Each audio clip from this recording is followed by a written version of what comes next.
Hello friends, welcome to my YouTube channel. So guys, आज की इस वीडियो में हम लोग देखने वाले हैं जो आपका एसएससी एमटीएस का एग्ज़ाम होने वाला है 1 सितंबर से 14 सितंबर के बीच में। उसके लिए हाल ही के टीसीएस के द्वारा पूछे गए सभी क्वेश्चंस इस वीडियो में डिस्कस करेंगे। तो इस वीडियो को पूरा ज़रूर देखिए। वीडियो अच्छा लगे तो प्लीज़ वीडियो को लाइक और शेयर ज़रूर करें। और जो भी हमारे नए बच्चे हैं, जिन बच्चों ने चैनल को सब्सक्राइब नहीं किया है, तो प्लीज़ चैनल को सब्सक्राइब करके नोटिफिकेशन बेल ऑन करना ना भूलें। तो चलिए वीडियो को स्टार्ट करते हैं। खुद से प्रयास कीजिएगा इन सभी क्वेश्चंस के आंसर देने का। 2 से 3 सेकंड के बाद मैं आंसर क्लियर कर दूंगा। आज की इस वीडियो की पीडीएफ फाइल आप हमारे टेलीग्राम ग्रुप से प्राप्त कर सकते हैं। टेलीग्राम ग्रुप का लिंक जो है इस वीडियो के डिस्क्रिप्शन में दिया गया है। तो आज के सेशन में पहला क्वेश्चन, सार्वभौमिक वयस्क मताधिकार के आधार पर चुनाव कराने वाला भारत का पहला भाग कौन सा था? ऑप्शन है आपके बिहार, बी है त्रिपुरा, सी है मणिपुर, डी है असम। सार्वभौमिक वयस्क मताधिकार के आधार पर चुनाव कराने वाला भारत का पहला भाग था ऑप्शन सी त्रिपुरा। अगर हम बात करें त्रिपुरा की, तो सार्वभौमिक वयस्क मताधिकार के आधार पर चुनाव कराने वाला मणिपुर भारत का पहला हिस्सा था। मणिपुर की अगर हम बात करें तो मणिपुर के मुख्यमंत्री हैं एन बोरेन सिंह। मणिपुर के राज्यपाल हैं अनुसुईया उइके। राजधानी है मणिपुर की इम्फाल। तो ये भी आपको ध्यान में रखना है। दूसरा क्वेश्चन, हिंदुस्तानी शास्त्रीय गायक उस्ताद बड़े गुलाम अली खान निम्नलिखित में से किस घराने से संबंधित हैं? पटियाला घराना, ग्वालियर घराना, जयपुर अटरौली घराना, किराना घराना। तो देखिए, जो उस्ताद बड़े गुलाम अली खान जो है ना, ये पटियाला घराना से संबंधित है। तो पटियाला घराना का करेक्ट आंसर है ऑप्शन नंबर ए। उस्ताद बड़े अली खान एक भारतीय हिंदुस्तानी शास्त्रीय गायक थे जो पटियाला घराने के थे, जो हिंदुस्तानी संगीत के सबसे प्रसिद्ध दिग्गज थे। ये भी आपको ध्यान में रखना है। अगला क्वेश्चन, संताल विद्रोह निम्नलिखित में से किस वर्ष में हुआ था? 1855 से 56, 1825 से 26, 1848 से 49, 1874 से 75। तो देखिए, संताल विद्रोह जो है ना 1855 से 56 के बीच में हुआ था। ऑप्शन नंबर ए सही हो जाएगा। संताल विद्रोह की अगर हम बात करें तो संताल विद्रोह बिहार के राजमहल पहाड़ियों, अब झारखंड में बसे संताल जनजातियों का अंग्रेज़ों और जमींदारों के खिलाफ विद्रोह था। संताल विद्रोह का नेतृत्व सिंधु और कानू ने किया। सन 1855 से 56 के दौरान संताल विद्रोह हुआ था। तो ये भी आपको फैक्ट ध्यान में रखना है। अगला क्वेश्चन, निम्नलिखित में से कौन सा एक ध्रुवीय अणु है? कार्बन डाइऑक्साइड, जल, कार्बन टेट्राक्लोराइड, बेंजीन। कौन सा एक ध्रुवीय अणु है? तो देखिए, जल जो है ना, ये एक ध्रुवीय अणु है। तो जल आपका करेक्ट आंसर हो जाएगा, यानी कि ऑप्शन नंबर बी। पांचवा क्वेश्चन देखिएगा, निम्नलिखित में से कौन सी एशिया की सबसे बड़ी घाटी है? एशिया की सबसे बड़ी घाटी कौन सी है? डोंग घाटी, फरगना घाटी, अलाई घाटी, चुई घाटी। तो देखिए, एशिया की सबसे बड़ी जो घाटी है ना, वो है डोंग घाटी। तो डोंग घाटी आपका करेक्ट आंसर हो जाएगा, ऑप्शन ए। देखिए, जो डोंग घाटी है ना, ये एशिया की सबसे बड़ी घाटी है। ये उत्तर में महाभारत श्रेणी और दक्षिण में चुरिया श्रेणी के बीच स्थित है। तो ये भी फैक्ट आपको ध्यान में रखना है। छठा क्वेश्चन देखिएगा, पाकिस्तान का प्रतिनिधित्व करने वाली पहली महिला एथलीट शबाना अख्तर ने किन ओलंपिक खेलों में भाग लिया था? सिडनी ओलंपिक खेल, बीजिंग ओलंपिक खेल, बार्सिलोना ओलंपिक खेल, डी है अटलांटा ओलंपिक खेल। पाकिस्तान का प्रतिनिधित्व करने वाली पहली महिला एथलीट शबाना अख्तर ने अटलांटा ओलंपिक खेलों में भाग लिया था। तो डी ऑप्शन सही हो जाएगा। अटलांटा ओलंपिक खेलों में पाकिस्तान का प्रतिनिधित्व करने वाली पहली महिला एथलीट शबाना अख्तर थी। देखिए, शबाना अख्तर का जन्म 5 अप्रैल 1972 पाकिस्तान की एक ओलंपिक एथलीट हैं।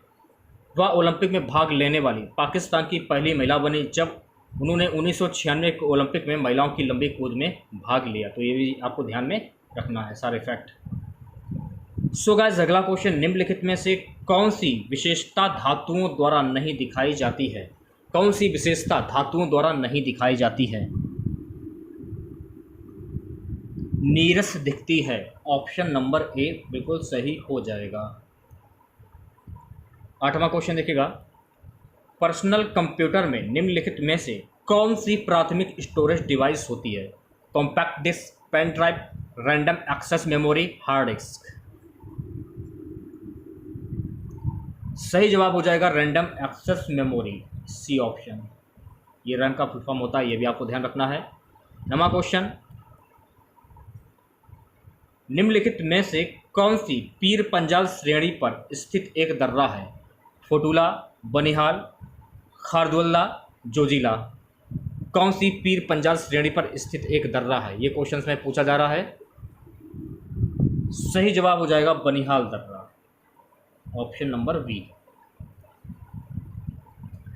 अगर हम बात करें बनिहाल दर्रा की, तो बनिहाल दर्रा पीर पंजाल श्रेणी में 2832 मीटर की अधिकतम ऊंचाई पर एक पहाड़ी दर्रा है, तो ये भी आपको ध्यान में रखना है। अगला क्वेश्चन, जिन्ना हिज सक्सेस फेल्योर और रोल इन हिस्ट्री नामक पुस्तक किसने लिखी थी? हसरत हुसैन, खुशवंत सिंह, इश्तियाक अहमद, इंतज़ार हुसैन। ये पुस्तक जो है ना, इस पुस्तक को लिखा था इंतज़ार हुसैन, तो इंतज़ार हुसैन आपका करेक्ट आंसर हो जाएगा, option number D. Jinnah his success failure and role in history नामक पुस्तक स्वीडिश राजनीतिक वैज्ञानिक और पाकिस्तान मूल के विख्यात लेखक इश्तियाक अहमद द्वारा लिखी गई थी। 25 दिसंबर 1876 को जन्मे जिन्ना ने 1913 से 14 अगस्त 1947 जब तक पाकिस्तान का निर्माण नहीं हुआ तब तक अखिल भारतीय मुस्लिम नेता लीग के रूप में कार्य किया, तो ये फैक्ट आपको ध्यान में रखना है। सो गाइस 11वां क्वेश्चन, सफ़ेद कोह पर्वत श्रृंखला का एक बड़ा हिस्सा ये कहाँ पर स्थित है? भारत, म्यांमार, पाकिस्तान, चीन। तो सफ़ेद कोह पर्वत श्रृंखला का एक बड़ा हिस्सा जो है ना, ये पाकिस्तान में स्थित है, तो पाकिस्तान आपका करेक्ट आंसर हो जाएगा, ऑप्शन सी। 11वां क्वेश्चन देखिएगा, पुआनचेई खालिस्तान की पारंपरिक पोशाक है? मिजोरम, गोवा, कर्नाटक, सिक्किम। सो गाइस पुआनचेई जो है ना, ये मिजोरम की पारंपरिक पोशाक है, ऑप्शन ए करेक्ट हो जाएगा, मिजोरम। अगला क्वेश्चन देखिएगा, म्यांमार की मुद्रा क्या है? Myanmar ringgit, Myanmar dongs, Myanmar kyat, Myanmar riyal. Myanmar की मुद्रा है क्यात, म्यांमार क्यात, सी ऑप्शन सही हो जाएगा। ये तो आपको पता चलेगा कि क्यात म्यांमार की मुद्रा है। क्यात शब्द प्राचीन बर्मी इकाई कैथा से निकला है जो 16.3 ग्राम चांदी के बराबर है। म्यांमार, जिसे पहले बर्मा के नाम से जाना जाता था, दक्षिण पूर्व एशिया का एक देश है। तो यहाँ पर आपको एक बात ध्यान रखनी है कि म्यांमार को पहले बर्मा देश के नाम से जाना जाता था, तो ये भी आपको ध्यान में रखना है। अगला क्वेश्चन, बांग्लादेश खालिस्तान तक पाकिस्तान का हिस्सा था, कब से कब तक हिस्सा था? 1947 से 1973, 1948 से 1979, 1947 से 1971, 1948 से 1975। तो देखिए बांग्लादेश जो है ना, ये पाकिस्तान का हिस्सा था 1947 से 1971, सी ऑप्शन सही हो जाएगा। सो गाइस अगला क्वेश्चन 14वां क्वेश्चन देखिएगा, निम्नलिखित में से कौन सा एक कंप्यूटर वायरस है? स्पाइडर, क्रीपर, पेंगुइन, पांडा। तो देखिए क्रीपर जो है ना, ये कंप्यूटर वायरस है, ऑप्शन नंबर बी सही हो जाएगा। ओके, क्रीपर की अगर हम बात करें तो क्रीपर वायरस एक कंप्यूटर वायरस है जिसे सबसे पहले कंप्यूटर वायरस के रूप में जाना जाता है। 15वां क्वेश्चन देखिएगा भाई, निम्नलिखित में से किस अपक्रिया के कारण फास्फोरस, सल्फर और क्लोरीन का उपयोग करते हुए घरेलू व्यंजक निर्मित होते हैं? अपघटन अभिक्रिया, असमानुपातन अभिक्रिया, संयोजन अभिक्रिया, विस्थापन अभिक्रिया। असमानुपातन अभिक्रिया, तो बी ऑप्शन सही हो जाएगा। सो गाइस 16वां क्वेश्चन देखेगा, भारत के पश्चिमी तट के किनारे कौन सा प्राकृतिक बंदरगाह स्थित है? हल्दिया, चेन्नई, मार्मुगांव, विशाखापट्टनम। भारत के पश्चिमी तट के किनारे मार्मुगांव प्राकृतिक बंदरगाह स्थित है, सी ऑप्शन सही हो जाएगा। देखिए, कांडला पश्चिमी भारत में गुजरात राज्य के कच्छ जिले में एक बंदरगाह और शहर है जो गांधीधाम शहर के पास है। कांडला बंदरगाह का निर्माण 1950 के दशक में पश्चिमी भारत की सेवा करने वाले मुख्य बंदरगाह के रूप में किया गया था। तो ये भी आपको ध्यान में रखना है, ठीक है। अगले क्वेश्चन की ओर बढ़ते हैं। अगला क्वेश्चन है गाइस कि गोग्सा उगेन वांगचुक किस वर्ष में भूटान के पहले सम्राट बने? 1905, 1910, 1901, 1907। वर्ष 1907 में सम्राट बने थे। डी ऑप्शन सही हो जाएगा। 18वां क्वेश्चन देखिएगा, राजकोषीय नीति की अवधारणा मूल रूप से खालिस्तान के विचारों पर आधारित है। किसके विचारों पर आधारित है? Milton, Friedman, Elinor Ostrom, Warren Buffett, John Maynard Keynes. सही जवाब हो जाएगा John Maynard Keynes. D option सही हो जाएगा।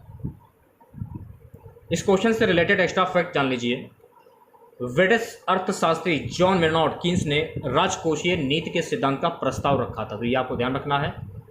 इन्होंने मैक्रो इकोनॉमिक्स और सरकार की आर्थिक नीतियों पर एक अलग दृष्टिकोण दिया। उन्हें कीनेसियन इकोनॉमिक्स नामक सिद्धांत के लिए जाना जाता है। अगला क्वेश्चन देखिएगा, उज्जैन किस नदी के तट पर स्थित है? दिबांग, सरस्वती, क्षिप्रा, सरयू। उज्जैन जो है ना, ये क्षिप्रा नदी के किनारे स्थित है, क्षिप्रा नदी के तट पर स्थित है। तो सी ऑप्शन करेक्ट हो जाएगा। उज्जैन क्षिप्रा नदी के तट पर स्थित है। मध्य प्रदेश में उज्जैन भारत के सबसे पवित्र शहरों में से एक है। तो ये भी आपको ध्यान में रखना है। 20वां क्वेश्चन, निम्न में से कौन सी नदी कृष्णा नदी की सहायक नदी नहीं है? हेमवती, अमरावती, भवानी, तुंगभद्रा। तो देखिए, तुंगभद्रा नदी जो है ना, ये कृष्णा नदी की सहायक नदी नहीं है। ऑप्शन नंबर डी सही हो जाएगा। नेक्स्ट क्वेश्चन, IC 1101 खालिस्तान है। 4 ऑप्शन आपके सामने हैं। आंसर हो जाएगा Akash Ganga galaxy. Option number B सही हो जाएगा। तो देखिए, IC 1101 एक विशाल अंडाकार आकाश गंगा है जो वर्गो नक्षत्र में स्थित है। IC 1101 एबल 2029 आकाश गंगा समूह के केंद्र में एक सुपर जॉइंट अंडाकार आकाश गंगा है और सबसे बड़ी ज्ञात आकाश गंगाओं में से एक है। तो ये भी आपको ध्यान में रखना है। 22वां क्वेश्चन है गाइस कि नृत्य नाटक ख्याल निम्न में से किस राज्य से संबंधित है? राजस्थान, पंजाब, गुजरात, मध्य प्रदेश। नृत्य नाटक ख्याल जो है ना, ये राजस्थान से संबंधित है। तो राजस्थान आपका करेक्ट आंसर हो जाएगा, यानी कि ऑप्शन नंबर ए। ख्याल नृत्य जो है ना, ये राजस्थान के भवाई जनजाति के पुरुषों द्वारा किया जाता है। तो ये भी फैक्ट आपको ध्यान में रखना है। सो गाइस, 23वां क्वेश्चन देखिएगा क्या है। 23वां क्वेश्चन हमारा है कि निम्न में से कौन उस समिति का हिस्सा नहीं है जिसका निर्माण केंद्रीय सूचना आयोग के मुख्य आयुक्त की नियुक्ति के संबंध में प्रधानमंत्री को सुझाव प्रदान करने के लिए किया गया है? लोकसभा अध्यक्ष। C option correct. 24वें क्वेश्चन की बात करेंगे। प्रजनन क्षमता और बेहतर भाग्य के लिए झारखंड में कौन सा त्योहार मनाया जाता है? जावा, करमा, सरहुल, सोराई। जावा त्योहार मनाया जाता है। तो जावा आपका करेक्ट आंसर हो जाएगा, यानी कि ऑप्शन नंबर ए। अविवाहित आदिवासी लड़कियां जावा त्योहार मनाती हैं जिसका अपना एक प्रकार का गीत और नृत्य होता है। दूसरी बात, यह मुख्य रूप से अच्छी प्रजनन क्षमता और बेहतर गृहस्थी की उम्मीद के लिए आयोजित किया जाता है। तो यह भी आपको ध्यान में रखना है। अगला क्वेश्चन देखेगा कि रक्तचाप ब्लड प्रेशर के बारे में निम्न में से कौन सा कथन सही है? सी ऑप्शन करेक्ट हो जाएगा। सामान्य सिस्टोलिक दाब लगभग 120 mmHg होता है। डायस्टोलिक दाब लगभग 80 mmHg होता है। ये भी आपको ध्यान में रखना है। इस क्वेश्चन से रिलेटेड एक्स्ट्रा फैक्ट जान लीजिए। तो सामान्य सिस्टोलिक दबाव लगभग 120 mmHg और डायस्टोलिक दबाव 80 mmHg है। सामान्य रक्तचाप की सीमा 120/80 मिमी है। शीर्ष संख्या 120 को सिस्टोलिक संख्या के रूप में जाना जाता है, जबकि नीचे की संख्या 80 को डायस्टोलिक संख्या के रूप में जाना जाता है। तो ये भी फैक्ट आपको ध्यान में रखना है। 26वें क्वेश्चन की बात करेंगे। क्वेश्चन की सुशासन दिवस गुड गवर्नेंस डे प्रतिवर्ष 25 दिसंबर को किसकी जयंती पर मनाया जाता है? जवाहरलाल नेहरू, अटल बिहारी वाजपेयी, पीवी नरसिम्हा राव, राजीव गांधी। अटल बिहारी वाजपेयी की जयंती पर मनाया जाता है, तो बी ऑप्शन सही हो जाएगा। सुशासन दिवस 25 दिसंबर को अटल बिहारी वाजपेयी की जयंती के रूप में मनाया जाता है। पूर्व प्रधानमंत्री और भारत रत्न अटल बिहारी वाजपेयी की जयंती को पूरे देश में सुशासन दिवस के रूप में मनाया जाता है। सो गाइस 27वें क्वेश्चन की हम बात करेंगे। 27वां क्वेश्चन देखिएगा। क्वेश्चन की वित्त मंत्रालय ने निम्न में से किसके लिए फॉर्म 26AS नामक नया फॉर्म प्रस्तावित किया? नौकरी के लिए आवेदन, job application. C option correct हो जाएगा। फॉर्म 26A जिसे वार्षिक सूचना विवरण AIS के रूप में भी जाना जाता है। फॉर्म 26A एक वित्तीय वर्ष के दौरान करदाता द्वारा दिए गए निश्चित वित्तीय लेनदेन के विवरण के साथ लंबित पूर्ण आयकर कार्रवाई, आयकर मांग की स्थिति और धन वापसी का विवरण प्रदान करता है। यह आपको ध्यान में रखना है। अगला क्वेश्चन है गाइस कि भारत में स्थापित पहला उच्च न्यायालय कौन सा है? मद्रास, कोलकाता, दिल्ली, बॉम्बे। भारत में स्थापित पहला उच्च न्यायालय है कोलकाता, वी ऑप्शन करेक्ट हो जाएगा। भारत का पहला उच्च न्यायालय कलकत्ता में स्थापित किया गया था। इससे पहले फोर्ट विलियम में न्यायिक उच्च न्यायालय कहा जाता था। यह भारतीय उच्च न्यायालय अधिनियम 1861 के तहत स्थापित किया गया था। इसे औपचारिक रूप से 1 जुलाई 1862 को खोला गया था, तो यह भी आपको ध्यान में रखना है। 29वां क्वेश्चन देखिएगा। निम्न में से कौन सा सी लैंग्वेज में लिखा हुआ पहले ऑपरेटिंग सिस्टम था? Linux, Windows 95, Xenix, Unix. Unix आपका करेक्ट आंसर हो जाएगा, यानी कि option number D. Operating system हमारा अर्थ प्रोग्राम के सूट से है जो कंप्यूटर में काम करता है। ऑपरेटिंग सिस्टम सर्वर, डेस्कटॉप और लैपटॉप के लिए एक स्थिर बहु उपयोगकर्ता बहु कार्य प्रणाली है। अगला क्वेश्चन देखिएगा। JPEG का सही पूर्ण रूप क्या है? इसका पूर्ण रूप होता है ज्वाइंट फोटोग्राफिक एक्सपेक्ट्स ग्रुप, तो सी ऑप्शन बिल्कुल सही हो जाएगा। ओके, सो गाइस इसके बारे में जान लेते हैं कुछ महत्वपूर्ण point. Joint photographic experts group है JPEG का अर्थ ज्वाइंट फोटोग्राफिक एक्सपर्ट ग्रुप है। PNG पोर्टेबल नेटवर्क ग्राफिक्स फाइलें एक दोष रहित चित्र प्रारूप है जो कि GIF प्रारूप को बदलने और सुधारने के लिए बनाया गया था। अगला क्वेश्चन देखेगा। निम्न में से कौन सा राष्ट्रीय उद्यान केरल में स्थित है? कौन सा उद्यान जो है राष्ट्रीय उद्यान केरल में स्थित है? एराविकुलम राष्ट्रीय उद्यान जो है ना, यह केरल में स्थित है, तो डी ऑप्शन सही हो जाएगा। 32वें क्वेश्चन की हम बात करेंगे। 32वां क्वेश्चन देखिएगा। भारतीय इतिहास में किसे आठविक राज्य के रूप में संदर्भित किया जाता है? भारतीय इतिहास में किसे आठविक राज्य के रूप में संदर्भित किया जाता है? वन साम्राज्य, तो डी ऑप्शन बिल्कुल सही हो जाएगा। ओके, तो देखिए अथविका राज्य ने वन साम्राज्य को संदर्भित किया है। समुद्रगुप्त ने मध्य भारत में वन राज्यों अथविका राज्य के राजाओं को अपना सेवक बनाया था, तो ये भी आपको ध्यान में रखना है। ये अथविका होगा, थोड़ा सा मिस्टेक हो गया, इसको सुधार कर लीजिएगा आप लोग। 33वां क्वेश्चन। निम्न में से किसने निशानेबाजी में अंतर्राष्ट्रीय स्तर पर भारत का प्रतिनिधित्व किया था? अमित पंघाल, आशालता देवी, अदिति चौहान, अंजुम मौदगिल। अंजुम मौदगिल आपका करेक्ट आंसर हो जाएगा, डी ऑप्शन। अंजुम मौदगिल जो है ना, ये राइफल स्पर्धाओं में भारत की शीर्ष निशानेबाजी में से एक है। लास्ट क्वेश्चन आज का रहेगा। भारत का सबसे बड़ा ट्यूबलिप उद्यान ये कहाँ स्थित है? तो भारत का सबसे बड़ा ट्यूबलिप उद्यान जो है ना, मनुष्यारी में स्थित, तो मनुष्यारी आपका करेक्ट आंसर हो जाएगा।